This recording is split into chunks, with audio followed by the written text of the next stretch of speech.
Hello students, in this video I am going to explain chapter number 10 national income meaning and related concepts। ठीक है, तो सबसे पहले हम इसकी डेफिनेशन देखते हैं।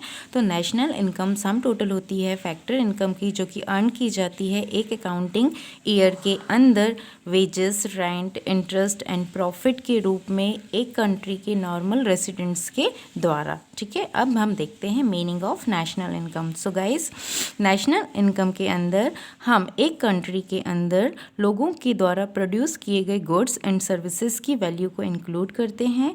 एक कंट्री में लाखों चीज़ें का प्रोडक्शन होता है। ईच प्रोडक्ट को हम डिफरेंट यूनिट्स में मेज़र करते हैं। जस्ट लाइक क्लॉथ्स को हम मीटर में मेज़र करते हैं, मिल्क को लीटर में मेज़र करते हैं और फूड ग्रेन्स को हम किलोग्राम्स एंड ग्राम्स में मेज़र करते हैं। ठीक है, इसी के अंदर वेरियस सर्विसेज जो आती हैं, doctor, engineer, singers, teacher, dancer, musician, इन सबको भी हम मनी के फॉर्म में मेज़र करते हैं। ठीक है, और इन डिफरेंट ग्रुप्स के बेस पे नेशनल इनकम को मेज़र करना एक डिफ़िकल्ट टास्क होता है ना।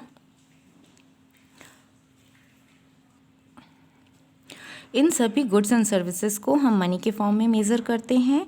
इन गुड्स और सर्विसेज की वैल्यू हम वो वैल्यू रखते हैं जो मार्केट में प्रिवेल होती है, मींस फेमस होती है। जब हम इन प्राइसेस को नेशनल इनकम में इंक्लूड करेंगे तभी हम नेशनल इनकम कैलकुलेट कर पाएंगे। ठीक है, हम नेशनल इनकम कैलकुलेट करते समय wear and tear means machines and tools के वियर एंड टीयर मींस रख रखाव और टूट फूट को ध्यान में रखना चाहिए और डेप्रिसिएशन की वैल्यू को सबट्रैक्ट कर देना चाहिए। अपार्ट फ्रॉम दिस, इसके अंदर हम फॉरेन कंट्रीज से जो इनकम रिसीव होती है, नेट इनकम रिसीव्ड को भी इंक्लूड किया जाता है।